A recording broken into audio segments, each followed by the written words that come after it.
someone said, but Nish, do you not think there's already too many podcasts in the world? Like, why have you got one? I've got my own launching soon as well. And there are so many. And I said, do you think Netflix wake up each day and go, do you know what? We're not going to make any more shows because there's enough made already. Hi guys, and welcome to another episode of Marketing in the Madness. I really need to think of a new little intro because I sound the same every time, but I promise you guys, I am literally recording this exactly the same every time, but it is fresh and it is new. So today, as always, I have a fantastic guest. And if you're not watching this on YouTube or whichever other channel, Spotify, I think we can also now release the videos on, you should do, because my fantastic guest today, Nishma Patel Robb, boom, got it right, looks absolutely bloody fantastic. She has the most beautiful glittery jacket on. In fact, I'm going to let you, Nishma, explain what you're doing and how I just think you totally embody your brand, your business. Like, yeah, we're going to talk about that in a minute, in a bit more detail. Oh yes, one more thing, guys. Sorry, one other thing. So today we're going to talk about personal branding, marketing, but also one of my favorite subjects, which is around empowering women in the industry to have more voices heard, create more inclusivity. So there's going to be a bit of everything today, and you guys are going to bloody love it. Nishma, over to you. Thank you. I do love the fact that actually when you wear sequins in December or in that run up to Christmas, it's fine because everyone's wearing sequins. Whereas now, in the slightly colder winter months, I look like a bit of a tit when I'm standing on the platform with sequins. You don't? But I don't mind because it's my thing and it always makes people smile. So yes, wearing glitter is definitely my thing, which is helpful because I am the founder and the Chief Executive Officer, or as I prefer to call it, the Chief Sparkle Officer of the Glittersphere.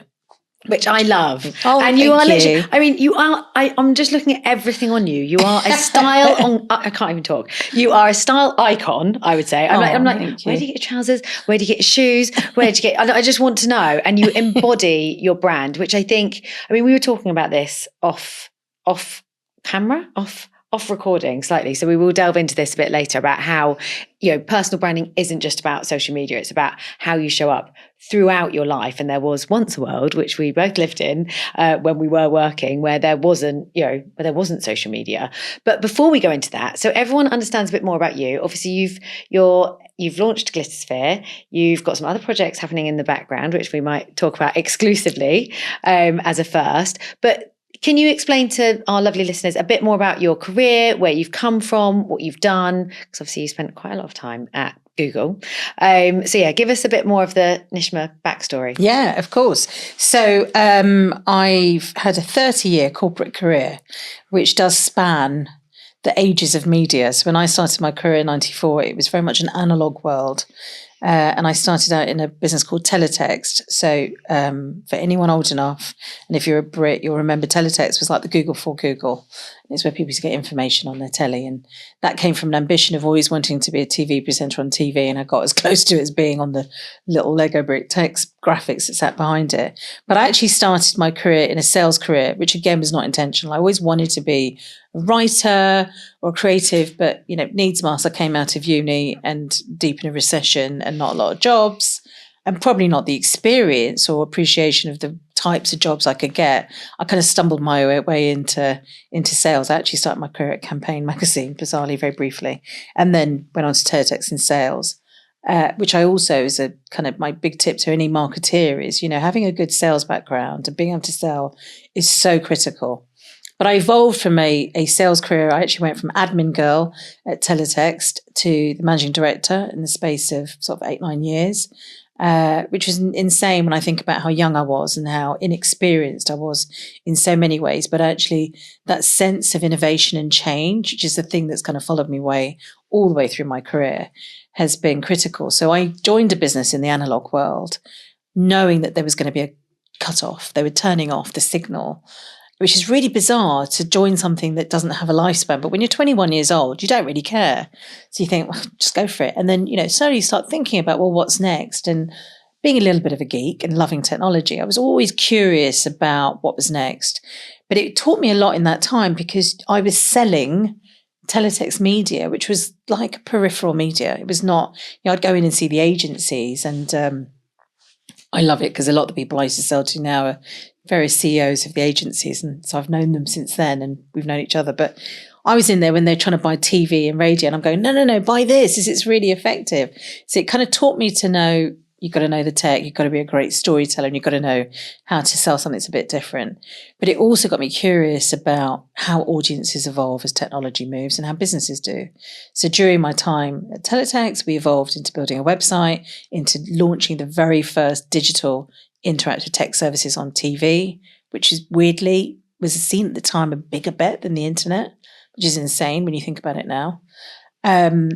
And then followed my career into various I went client side for a period of time with a really small travel business and raised money on the city and bought businesses, sold businesses and literally started some up, which was a real steep learning curve, but amazing, from raising funds to kind of going into businesses and transitioning them. And then through to after I had my kids, and I've got twins who are 16 years old. Can't believe that, but they are. I took a bit of a break and I didn't want to return to that world. But it was 2008 and the markets had crashed. You'd got a fast acceleration digital. The world had gone social. This wasn't about websites and that. It was all about Facebook, etc. And I couldn't have felt more disconnected from the world than I did then. And so anyone who's a mom and knows what that return to work feels like, I returned after nearly 18 months because the twins weren't very well for a while, so I ended up being off longer. And it was amazing because it was like restarting your career. But I think that's kind of the magic, because being able to reinvent and restart has been perhaps one of the gems in my career. I followed a digital marketing career at that point. So I worked for a digital agency, which we then sold to Dentsu. So I worked in one of the big agencies for a period of time as chief client officer and chief marketing officer at iProspect. And then Google came knocking. And then I did 10 years at Google, and that was all in marketing. And I started that career and really, I suppose, built my credibility and trust and interest in the kind of broader sense of who I could be in those first 5 years at Google when I led B2B marketing. And it's funny because B2B marketing is always seen as, I don't know, the less attractive sibling to, B2C marketing. But the reality is for Google, which is the lion's share of its marketing for the at least 2/3 of its, existence was all B2B marketing. They didn't need to worry about the B2C really, because thankfully it was a very well-known brand. But being able to sell the complexity of technology solutions that would help businesses grow and work with advertising agencies who were delivering it needed marketing, needed storytelling, it needed reach, etc. So I loved it, and we can definitely get into that because I love what you do, Katie, because when I went to Google, it was about reinventing B2B marketing. It wasn't just doing what they'd been doing before, which was probably pretty traditional. It was like out of a toolbox of marketing levers and things you could do, we were using one or two.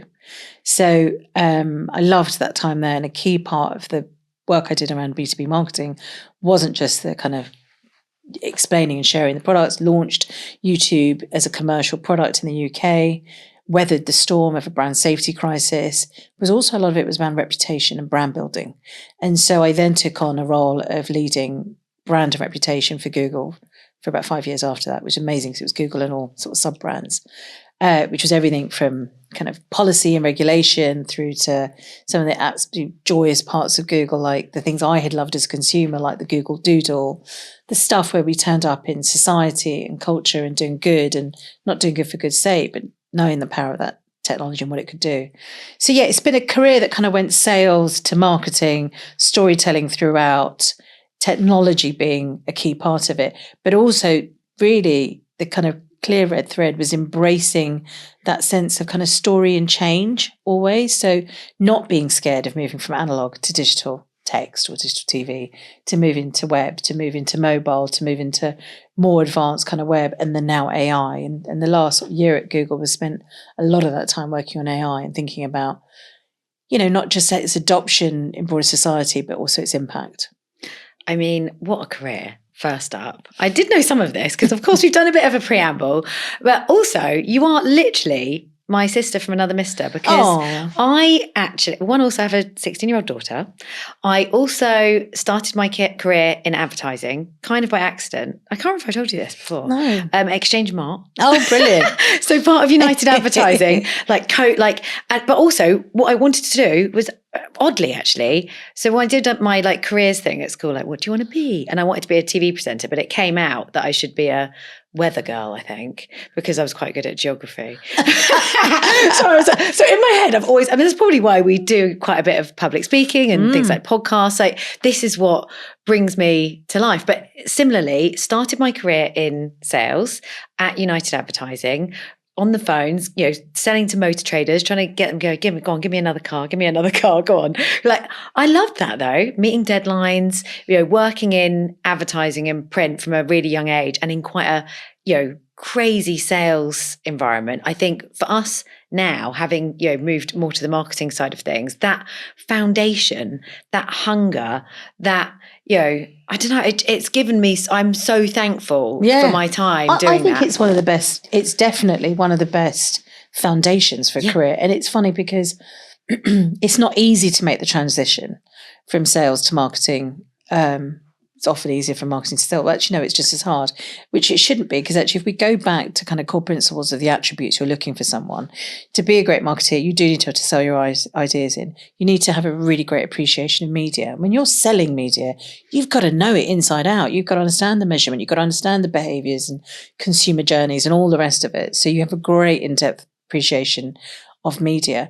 You also have a sense of kind of the context that you're working in.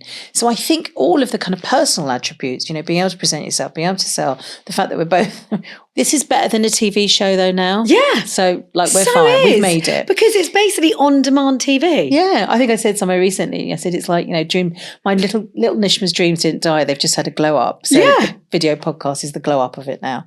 But I think it's that sense of, just like you, I had that. I actually really wanted to be a creative, but had really crap career advice when I was at school, because mine was not even a weather girl. I was going to say, what did you have? It's really tough, because I think there's a number of things. One is the advice was limited, so advertising wasn't even understood, in the sense of all of the facets. It was so limited to kind of either, it was TV, press, or radio, probably it was the kind of core and out of home, but it was much more on either the sales or the making was really as a kind of creative. And I wasn't like a artist as such, a failed artist, more than that. But all the other aspects of creativity that go into it were never explained. And so I was definitely kind of what they often call the 4 C's for women. It's kind of cleaning, clerical, care, and I can't remember what the 4 C is, something else. Which was, none of it appealed to me. But also it was really tough, because actually repeatedly I would hear someone say, oh, people like you don't work in TV. And it was because the fact that, the lack of diversity on television and media was significant.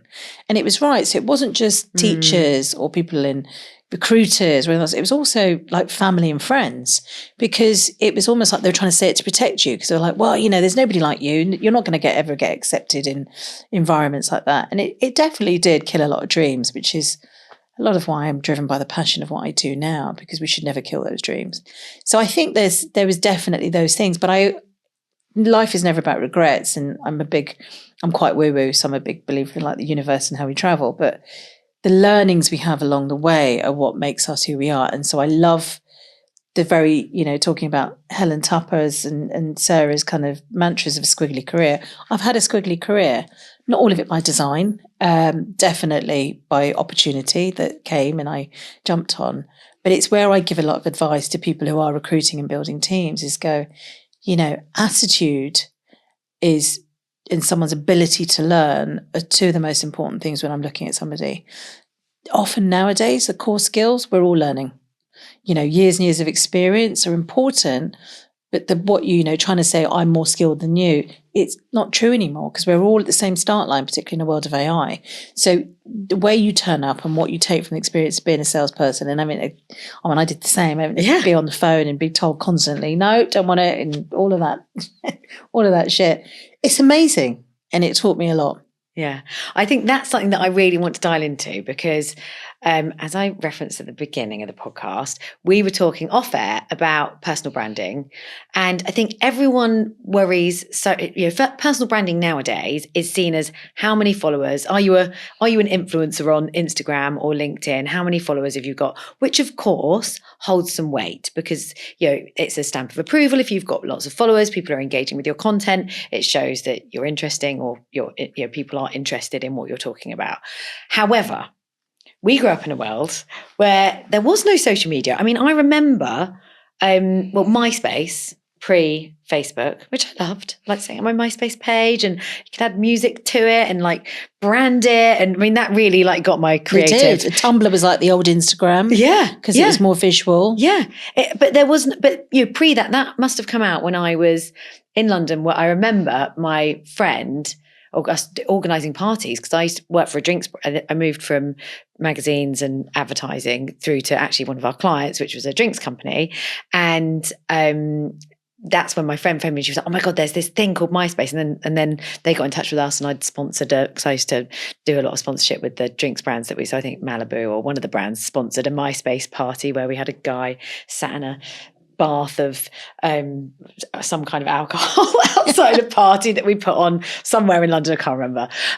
But I must have been 22, 23. So up to the age of 22, 23, there was nothing, like literally no social media. So personal brand, and I think this is what people forget now, isn't just about how many followers you've got and what you do on social media. Personal brand is you. Like I had a personal brand pre social media existing, because I knew it was important for me to, what I wore. You are way better than this at me, but how you show up, like everyone will know who you are before you walk in the room, because your personal brand is you. And actually that's what it used to be about: how you show up in meetings, how you show up to work, how you show up at events, making sure I always wanted to be everywhere. Like, I'm going to people used to be like, "Katie, you'd go to the opening of a letter." I'm like, yeah, of course I would, because every new nightclub opening, every new restaurant opening, like that was my version of putting Katie out in, and personal branding, which I think is maybe different now, or being like maybe the younger generation don't see it like that anymore. No, and I think there's a number of things. You're absolutely right, and everything you describe I totally relate to. So I think it's two things. One is I never intentionally was building a personal brand. I don't think we talked about it in the way that we frame it today, and that's life. There's so much you can do kind of after the fact, and you look back and go, oh yeah, that's what I did. And but turning up, and I think there's a thing is, first of all, everyone has a personal brand, whether you want it or not. You have one, because it's the impression you leave on someone. It's going back to kind of grassroots of what's brand marketing. Brand marketing is basically, for any product, it's almost kind of the thing that it's not about the product itself, but it's about how you feel. It's how you connect to something. It's what do you think of when you think of that thing. That's with people as well. We do make snap judgments. We do form impressions. That's human nature. So one of the, as you say, in extrovert, I kind of feel that I worked harder on how I had to turn up. And part of that's being in a sales environment, because you'd have to get out and meet clients. You're trying to win clients. You had to be engaging and talk to people and, be present, but also be really conscious of, who you are when you do that. And I've probably worn many masks and many things that haven't felt comfortable over time, but that's also a bit of age and wisdom. That also comes back to this idea of gatekeeping, which makes it sound worse than it is, but that's just a reality. There's so much I've learned over the way, which is why where I am today, I want to be able to share as much of that as possible. But I think one of the things I did, which I can look back now and go, oh yeah, that's why I did it, because I didn't go into it strategically, whereas now I can share that wisdom with others and say, do it this way, was part of the challenges I had was getting myself into a room, or you needed to be more than brilliant. You couldn't just be brilliant at what you did. You needed to do more than that. And that's what really frustrated me at sometimes. So it was around that sense of being memorable. And when I started to embrace when I stopped wanting to hide in a corner and hide my identity and not accept that, my name was different and I looked different and I had a different cultural heritage. When I stopped being afraid of that and embraced it a little bit more, and it's taken a long time and it's still going to eke it out and defining it, and nobody wants to be defined by any set labels. it started to just feel more comfortable. I am a natural, again, I never called it networking. I have a natural curiosity about people. And so I would turn up to things. And it was never out of some kind of presenteeism. It wasn't like, oh, I feel like I have to go. I'd want to go. Wanted to go, yeah. And by going, you start to form friendships and you start to find people you like and you're interested, and I'd learn from them. And I've just felt constantly that one of my biggest growth areas was I always learned more from the people I was around. And it's a great way of staying really grounded. So you don't disappear up your own arse and think that, but you also don't get sucked into an internal culture that stops you looking outside. You know, one of the challenges when you work at a business as brilliant as Google, surrounded by incredible people, is it's very easy to never look outside. And actually that's the greatest problem. You need to constantly be measuring not just yourself, but what you do against others, but also learn from others. And I think that's about being really humble. So I think weirdly, actually, my own personal insecurities and imposter syndrome pushed me further out to go and seek connection and to seek validation as well. You know, I think I'm going to be really honest about that. There's definitely times of going, is this good, what I do? Do I know what I'm talking about? You know, by putting yourself in other rooms, you did that. I think then, weirdly, I suppose it's other people's observations of you. So when I became more and more comfortable about dressing the way I wanted to dress, and I do love fashion and I do love dressing up, that's always been my thing. For somebody else, it might be, you know, a particular colour, or it might be the way they wear their hair, or it might be the way or the kind of shoes they wear. It doesn't really matter. It doesn't even have to be about fashion, but it's an identifier. We put clothes on our bodies and therefore it is an identifier. And sometimes that can be, you know, simply people just want to wear kind of a black t-shirt and jeans, and that's their thing as well. And that's fine. But it's the consistency or identity and embracing it in that unique way. And I remember it was somebody, actually you probably know Rob Pierre, who's a good friend of mine and was the founder of Jellyfish. And he definitely has his own identified wardrobe as well. He always black t-shirt, black jeans, looks fabulous and keeps it simple. But he would say to me, I'd turn up somewhere and he'd go, oh, Nish, you look fantastic. And people would always be very kind about or interested in, what are you wearing? What are you doing? And he'd say, oh, well, that's your brand. And I remember that was probably one of the first times I was thinking, actually, what is my brand? That's a really good point, because you're right. It's a thing that people now have connected and assumed with me. And so that was started to kind of put a little bit of a seed in my brain. The other thing was being part of a different kind of industry members club, where it's very senior, it's very conservative. And when I was invited to be a member of that, I remember actually having this conversation in my head to think, well, maybe I conform, you know, maybe I've got to like just fit in and tone it down a bit. And then thinking, no, actually, I'm going to turn up as I am. And I think the first couple of times I turned up, I think they did think like, what the hell? She's turned up in full head to toe sequins. And it actually worked as a way to get people to come and talk to me. So it then became a bit of a tool to go, when you do something like that, particularly if it's in a sea of grey or a sea of black and white and you walk in, people will say, oh, whether they're appreciating it or not appreciating, and they might be saying it in shock, it starts a conversation. Yeah. And you start a conversation, that's how you build a network and you start to do it. And then what I loved about it, which is why I particularly love sequins, because it does have that dopamine effect, is I started to see a lot more of the ladies starting to zhuzh up what they were wearing. And I loved it, because it was almost like, not giving permission, but I suppose making it a little bit more that you're not going to be on your own if you do this. We're now more of us. And I love it now when I go, there's an array of different types of outfits. And I think that's what I love. It's the kind of explosion of identity and colour that can come through dress particularly. But brand is also not just about how you know, the job title, which I think is less important, but it's about how you turn up, which isn't a physical thing necessarily. It's about how you make people feel. And that's when you really know what your values are. So it's not just about how you make other people feel. It's also all about all the times when I've walked away from something as well, which is powerful. Because sometimes when you think, that's not for me, whether that's something that doesn't feel good about me or it's because how I think my values don't align with them, it's as important. And I think that's where it's clear. So one of the things I've always believed, and this is about being a marketeer, and a particular brand and reputation marketeer, I would constantly say to people, and I'm working on their scripts, or we'd be working on a creative idea, particularly at big events and people getting up to speak, I would care as much about the content, but I would spend a lot of time going, how do I want people to feel? You know, it's that wonderful Maya Angelou quote about, you know, it's less about what you say and it's about how you make someone feel. Because that's the only lasting memory we have.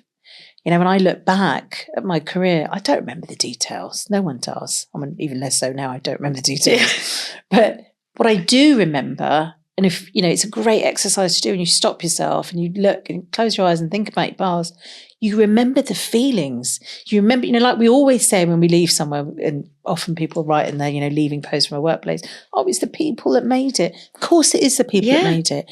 But it's more than just the people who made it. It's the people who made you feel something.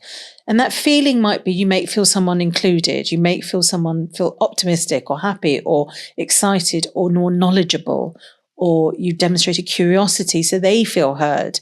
There's a whole raft of their things and they have to come naturally. And that's where it's that like dig deep, what's your personality, and do that. Yeah. And the other thing I get asked a lot is around, well, what if you're an introvert?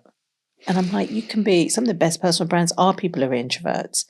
And it's around, yeah, sometimes people have a stage persona. You know, Beyonce very famously has her stage persona, although I think she's a bit like that. I like to believe she's like that off camera as well. But I think there's a sense of who you are, and when you sit down and talk to someone can be so many things. Or when you write, you know, writing's more everything than speaking. But you can impart so much. So how you look, how you communicate, and then how you turn up. So to your point, there is a need to turn up. I love the fact, and I hope 2025 is the promised shift back to more in real life. And I know you have a huge amount of success with the incredibly creative, inventive events that you have. But turning up and building those connections really can never be replaced in an online world. I'm a big believer of digital plus physical. I don't like it when people make some, I mean, I make up words, but I don't like, what's it called? Fidgetal. Yeah, that just makes me just think of fidgeting. It sounds weird, doesn't it? Yeah, like some made up words are okay, but that one's not okay. No, but I'm with you on that. Totally. The URL to IRL, which is the other one I like, I think it is, and that's in all communication. I'm a big believer of it. But I think it's hard sometimes to turn up and to get yourself in the room and to do it. And you know, I am maybe slightly strange in the sense that I've turned up to parties on my own. Because I used to have, that just makes me sound really sad now, doesn't it? No. But the reality is that particularly like as I got older and you have responsibilities, and you'll have faced this as well, and particularly I know, you know, you've had to single parent as I have at times as well, that turning up when you've got responsibility. So sometimes I'm on the clock, or I've got to really manage my diary going, I can't be out every night. I could be out every night. I'd bloody love to be out every night if I could. Actually, I probably haven't got the energy nowadays. But there was definitely a time you could fill your diary. There's so much you can do. Whether that's formal events that are created or things you're just curious you want to go to, and we live in one of the best cities in the world, you could fill your time. But you've got to be really regimented. And I'd be like, well, I need to get home, and I want to get home certain days of the week or certain nights. So I'd have to be really ruthless about how I turn up and what I get involved in, and turn up and make it valuable. So that kind of being really clear about your diary, but also recognizing it didn't always have to be in the evening. You know, I was able to find things in the day and turn up, and sometimes it's going, I can only do an hour, but I'm going to go and do it. I'm going to make that hour really worthwhile. And I think it's about really challenging yourself to do it. So sometimes when I used to turn up to these parties on my own, it's because I couldn't take my husband, or, you know, a lot of my other friends were probably on a similar stage. So, but I remember thinking, and I'm glad because this carried me through to single life now, is that I didn't want to miss out on something because someone else wouldn't come with me. And in my head, I was like, why? I might never get a chance to go and do this again. Or like, you know, what's the worst that's going to happen? I'm going to go there. I trust myself enough to talk to people. And if I don't really like it, I'll leave. That's fine. And the first few times you do it, it's really skin-crawlingly awkward, and you stand at the edge and you kind of grab your drink and you sort of look like Billy No Mates and you try and edge your way into a conversation. And it's difficult. And then I just used to have, the more comfortable, I would strut into a party or to an event or whatever, and people just assumed you were meant to be there. And I just was really good at walking up to a group of people and going, hi, you know, and just like inserting yourself into conversations. And the more you can do that, it's brilliant, because it's probably some of the best contacts or stories or relationships are made. And it wasn't always with the intention of like, I'm off to network. Sometimes it was just walking away with a brilliant story. You know, oh God, I heard this person and they said that. And as someone who lives by stories and has this dreamy view that stories will change our world, you can only get that if you put yourself out there. You can only get that if you constantly keep eyes open, ears open, and out there. And, whether it's a taxi drive somewhere or walk down the street, you're just absorbing all the time. Yeah, I think you've dialed into something I posted about on LinkedIn this morning, which is it is all about people. Like in the world of marketing, in the world of personal branding, in the world of business, however you look at it, yes, the robots are coming or whatever. The reality is it's person to person, and the relationships that we build, the things that we learn by going to events, by, turning up at work and having, in-person meetings in an office is so valuable. I've learned so much more and built the best relationships, and similarly had the best stories because I've shown up and I've been brave enough to show up. I want to dial back to something because I'm interested in this, and it resonated with me, and it's also about resonating, all of this. So you do have a very distinct style. You spoke about how it kind of came from almost you feeling a bit like and I'm sorry, by the way, that you felt like that, because that's crap. And I think as women, we naturally I have felt like that. I spent a lot of my younger career in rooms full of men and me being the only woman. And at first I didn't sort of notice that I was, but then, there would be slightly, off things that they would say or do that were maybe sexual remarks or so. And then I was like, oh, I'm the only woman in this room.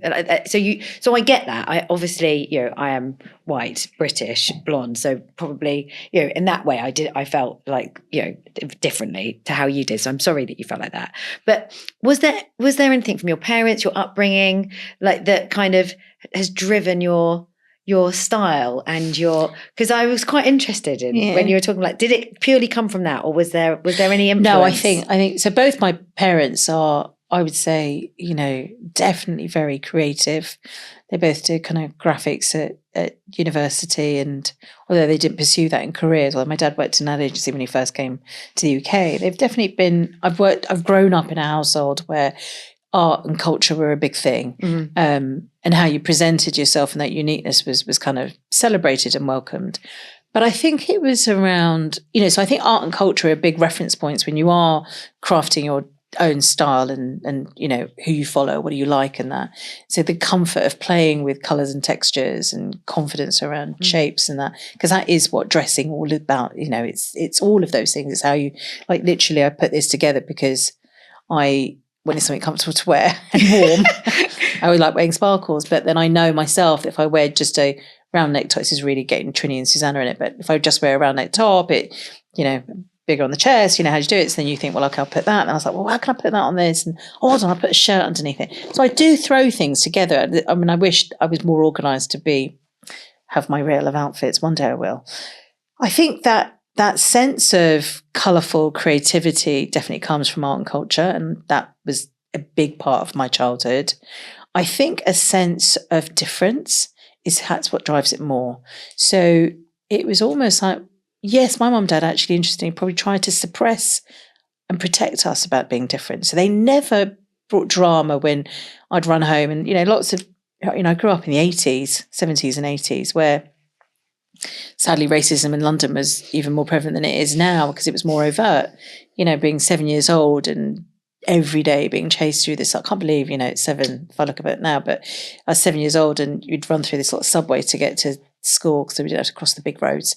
And every day for that school year, I'd get chased by the skinheads, or you'd get spat on, and if you didn't run fast enough. So horrible. And it is, but I don't feel, it's all part of. I'm sadly not the only one to have experienced it, so I don't wear it as, I've never had a chip on my shoulder, and I don't wear it as it's a bruise and it's a scar, but it's one that you learn from. But I think what's interesting, only all of this comes later in life and you reflect on it and go, well, why is this the case? Is because my mum and dad would say, I'd get home and say to them, oh, this happened. And they would never entertain the drama. They go, oh, that's terrible, don't worry, you're okay. And my dad would always say to me, just, whenever you're scared, don't look like you're scared, even if you are, because that gives them the chance. And my mum would just go, walk away. They were quite funny. They were quite different like that.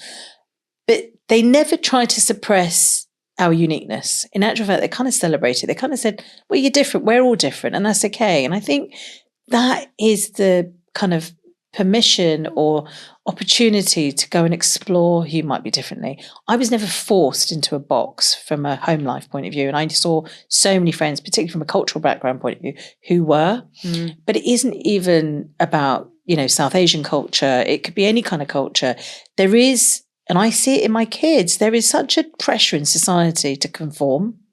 It's getting worse, I think, particularly, and I'm sure we'll get onto this when we talk about AI and stuff, but I didn't want to, but I did. And that's the thing. So there was definitely a period of time when I first started working, which is why I empathise so much for younger women who are working. You are trying to find, where do you fit in? How, what's the edge of being different? And how can I not attract the wrong kind of attention? Or how can I be taken seriously? I've still had to ask myself that question even in the last few years, where I know I've been judged for the fact that I turn up in sequins and I'm very sparkly and bubbly as a person and, don't mind a glass of champagne and all the rest of it. It doesn't detract from my ability. But then I look at going, not that I'm comparing myself to her, but, we judge Kim Kardashian for being who she is, and yet she's a phenomenal businesswoman who's also got a law degree. And so it's sometimes, our judgment is the most painful. And sometimes that judgment is from other women. It's not just from other men. So the sense of, I think, that identity and uniqueness about experimenting with clothing and hair and all the rest of it has come from a rebellion to want to fit in. Yeah, it's funny though, isn't it? Because I think as children, and you've got 2 16-year-olds, I have one, they all look the same. And I remember being that, I also got bullied for being too skinny at school and, called Lucky. I never knew anyone called me Lucky at school for about 6 months. And I was like, why do you actually call me Lucky? They'd like shout, all right, Lucky, your legs don't break, because my legs are so skinny. now I'm like, yeah, fuck you guys. Yeah, exactly. But you wish you had these legs. No, they're all jealous. Yeah. But the children are horrible to each other. And so you kind of, you want to follow the crowd because you don't want to stand out. And then I think you grow up to be an adult and you do want to stand out. I used to be incredibly embarrassed of my dad. My dad used to wear a bow tie every day. He's never worn a pair of jeans in his life. He's a lawyer. He would wear suits every day. And, everyone else's dad's wearing jeans, jumpers. And then my dad shows up with his bow tie and a suit jacket and a full-on suit usually. And I was like, oh gosh, my dad's so embarrassing. He's so different to everyone else's dad. But that's his, he's quite the extrovert and an entrepreneur in his own right and own museums. And he was a big, and that was his personality. And it took me probably till my mid, maybe early 20s to kind of realize that's really important. And I used to think when we were doing pitches to big clients, when I was working in advertising and at the big digital agencies, my kind of thing as new biz director or head of whatever I was called at the time would be, let's go in looking bold, looking memorable, wearing bright colours. Let's make sure they remember us. And I think there's a real shift from childhood to adulthood to realising the importance of standing out and being you and representing something from actually trying to hide. Yeah. Basically, yes, we've got to decode this fact that we've been told to be quiet and be small and not show off. How many of us were told when we were little, don't show off? So it's actually counter to the behaviour you need in a workplace. So you don't have to have, you don't have to be obsessed with fashion and that. You don't have to think about wearing sequins, although I love it if you do. You don't have to. You can be, I want to wear a white T-shirt and jeans every day. That's fine, because there are other ways about building your brand. But I think really the most important thing about a personal brand is being really clear on what your values are, what your personal story is. Every single person has a personal story. It drives me insane. And I don't mean that in a bad way, but it's more out of a love that the frustration comes from when I meet incredible women who say, oh, I haven't got anything to say, I haven't got a personal brand. And I'm like, but you have the wisdom of your lived experiences. It doesn't matter how every day you might think they are, will carry little bits of magic that inspire somebody else. And when we all get comfortable just going, not every story has to feel like those X Factor moments. Doesn't have to be. Your story could feel like it's every day, but that creates relatability. And that's not showing off. That's just turning up as who you are. Yeah, and actually sharing is caring. I think that's the key. The more I share, the more time I spend with people, the more communities I'm part of, the more I learn, empathize. And I mean, it's where the magic happens, which leads me on to what you're doing now and potentially an exclusive, which we'll Yeah. save till the end. So tell me about the Glittersphere, exactly what you're doing, why you're doing it, and I guess what you're trying to achieve with it. So I made the decision to leave my corporate career. I think everyone thought I was nuts because it was a job I loved. It was one of the best marketing jobs I think there are, working at Google. But for me, I'd hit that point in life where I felt pretty stuck, and I'd always had an ambition to have my own business, but also a sense of, I turned 50 and I was looking at the next decade and go, what do I want to do with that? And I had such a, building frustration around the lack of progress for all women. And I say that because I think we are making amazing progress in some aspects of our industry, but also more broadly in society. I'm always appreciative of the progress we've made. But in other places, we're going backwards. And in some respects, the pace is too slow. And one of the observations I felt was there was still, if at 50 years of age, I was still finding that there were spaces that I didn't feel that had brought the best out of me always. And there were certainly spaces that were when I've got to be me and I got to be my most creative and I got to make the work that really delivered results for businesses, that made and helped people through mentoring or whatever it might be, or giving talented creators and artists the stage and the platform to succeed. I wanted to do that at scale. And for me, it was, as president at Wackle, women's empowerment has been a big part of certainly the second half of my career. And I think, whether it's parent and age and a whole number of factors that come together, I want to do more to create those opportunities that I didn't see, and all those bumps and the challenges that I've certainly faced. I just feel like it's our responsibility to make it better for the next generation. And hopefully for ourselves as well, because we're going to have really bloody long careers. I've spent, there's no money. I've got to keep working forever. So let's make it good. It's all the shopping addiction. All the shopping. I've spent it all on sequins. Same. So the Glittersphere is, I suppose in simple terms, a personal brand accelerator.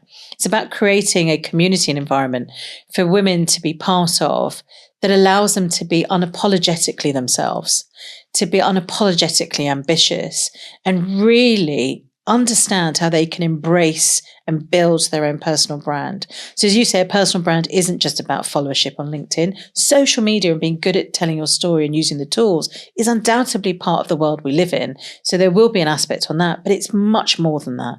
Having a hype crew of women around you, and it's women who are aligned not just on values, but on embracing authenticity. I think if I was to be synonymous with two things, I think it would want to be about authenticity. And I talk a lot about now the authenticity intelligence. It's the other AI in a world that's more encouraging, increasingly artificial. Who we are and how we turn up is going to be so important. We've got declining trust and more artificial existence. Artificial existence, I don't have an issue with, but it's about what you do to counter it. It's always balance. I love that. A new version of AI. Yeah. Authentic intelligence. Authentic intelligence. I always talk about it's the other AI. You need both. You need the artificial intelligence. It's the greatest thing. It's like moving from analog to digital to the acceleration of the internet. I am so excited about AI. It needs regulation. It needs management, all that. But as society, as humanity, we will do that. With hopefully, she says, there's things that need to happen. But authentic intelligence is really key. It's about standing out. It's about who you are. It's about being able to turn up when that connection of you're you and I'm me and we're real, and the things that we connect on are the little stories. Us sitting here today and saying, gosh, we're more alike than we never imagined. And we probably had a bit of that sense when we started meeting each other. And I love that. It's the kind of weird thing of the world. There's like several billion people in the world, and yet you're drawn to each other in certain ways like magnets. I want the Glittersphere to be the space that so many women can go, that's for me. And it's not a space that is, it's going to be judgment, and there isn't a space that expects you to turn up in a certain way. The only thing that's expected is you can't be an arsehole. That's it. It's the only qualifier. I'm not anti-men. In actual fact, I see very clearly in a future vision that there is going to be a Glittersphere for men, because I'm passionate about side by side. But at the heart of it, it's around creating a sense of belonging for women who want to be able to be in a hype crew in an environment that allows them to be themselves, that allows them to discover who they are. It's taken me a long time to really understand who I am, and I will keep evolving because we're on a mission of reinvention continuously. So that sense of belonging, and, whether that comes to life through events and connection and the creativity, and the ability to learn how to build that brand and to almost develop your story and develop those connections, develop the platforms and stages. And one of the key parts of this, and both this and the thing I'm going to tell you about, is storytelling. Building a personal brand is knowing and owning your narrative, because we all have one. So if you didn't have the personal brand you have, Katie, I would look at what you've done and create an impression. And I might say to someone else, oh yeah, this is who she is and this is what she's done, because it's what I've learned, I've assumed. Because you share so much about yourself and in a really generous and brilliant way, is I'm able to tell your narrative a little bit better, or people can find it out for themselves. That's what's taking control of your story. And we've got to be better writing it, better sharing it and telling it. Now, with podcasting being without a doubt one of the most influential media and likely to be so for the next decade, and we can see that through all of the evidence in the last year around how podcasting, and particularly video podcasting, builds greater authenticity and human connection, because particularly long form stories like this allow us to get to really know someone, because you can't fake it for that long. And so that ability to go, and I've got less trust in institutions in the world, I'm not quite sure what to believe, listening to stories, learning from that and building that connection, particularly when we're facing a loneliness epidemic, is critical. The challenge is, in a decade that we're going to see this medium become one of the most influential ways that we are entertained, that we learn, that we connect, women are not where they should be. And now, interesting, I remember in my early years at YouTube, we had a similar problem where here was a platform that was organic with no commissioning editor, that didn't have as many female creators, or certainly not as many breakout female creators in the top 10. It was mind-boggling, because you're like, why? We're not determining this. This is it. And there were a whole host of reasons. Sometimes it was about the volume, the quality. Sometimes it was simply, algorithmic behaviors and what you're doing. Interesting where we are now, there are a lot of female podcasters, but there's a spectrum, as with any kind of media, about quality and refining that and having access to tools and ability to make that the best show you can be. And actually what we need to do is we need to come together and learn from each other and support each other. It's what's been happening elsewhere for ages, because otherwise you're in this really challenging, self-perpetuating problem where you've got some brilliant male-led podcasts, of which if you look at any of the top 10 or top 20, they are dominated by them. And it's not just hosts, I'm talking about networks and production as well. But it's also about the fact that the better they do, the more money they make, they can spend more money on being better. So they just keep occupying the top. It's exactly the same challenge we have around the fact that less than 2% of investment money goes to female founders. It's the same challenge. So with podcasting, it's really hard for some of these brilliant women to break out, because if they can't get the audience, they can't make the money, which means they can't invest in building a bigger audience, which means they can't grow. Yeah, back into the same circle. So you don't get the investment, you can't grow. So in the same way, we've got to fix investment funding by going, hold on a minute, but what about, why are we not getting more women to invest in other women? That changes the pot. Get more female fund managers. The work that Debbie Wasco is doing is amazing. We can do the same in podcasting. What if more women supported other women with being guests, with listening, with sharing and doing it? So Glittersphere, I want and I have an ambition for it to not just be this amazing personal brand accelerator that puts a spotlight on women, that takes women from being invisible to unmissable, but I also want it to be the greatest community of female podcasting, the greatest storytellers. And we can fish for guests, but we can also uplift and improve how we're all doing our podcasting. I think that's my B2B angle. But we're also exclusively going to be launching, and I have 2 co-founders in this other business. We are launching the UK's first, we have launched the UK's first female-led, female-produced, female-focused podcasting network. So think of that as like a Hello Sunshine, which is Reese Witherspoon's production company in the US, meets a Goal Hanger or Flight Studio. And that's where we will make our own shows, female-led, like taking maybe clear categories that have been slightly male-dominated, but we think have a female perspective, or just stories that aren't being told, that will be shows that we make. But we also have a really important curation arm to Hera. And that's the name of the podcast network. Hera, a play on Hear Her, but also the Greek goddess, who was the goddess of all goddesses. Love that. Is Hera will also have a big curation arm. And that's where we will attract an audience and build an audience of listeners, men and women, but we will be showcasing female podcasting. So that's where I will take the community of female podcasters, and we're going to be delivering that through to audiences. And that's through a mechanism of some partnership deals that we're doing with various publishers, but also because we are all skilled at knowing how to build that kind of audience and talk to them. So we have launching exclusively, podcast clubs, which were like the old book clubs, a podcast female festival. And it's about celebration that you don't have to make and own everything. We can stand and cheerlead. So I love the fact that this year's kicked off with some brilliant new female podcasts there, more of them. And I think the one thing I would say, which is something somebody said to me, which I kind of smiled at, was someone said, but Nish, do you not think there's already too many podcasts in the world? Like, why have you got one? I've got my own launching soon as well. And there are so many. And I said, do you think Netflix wake up each day and go, do you know what? We're not going to make any more shows because there's enough made already. We're a planet of billions, and there are billions of stories to tell.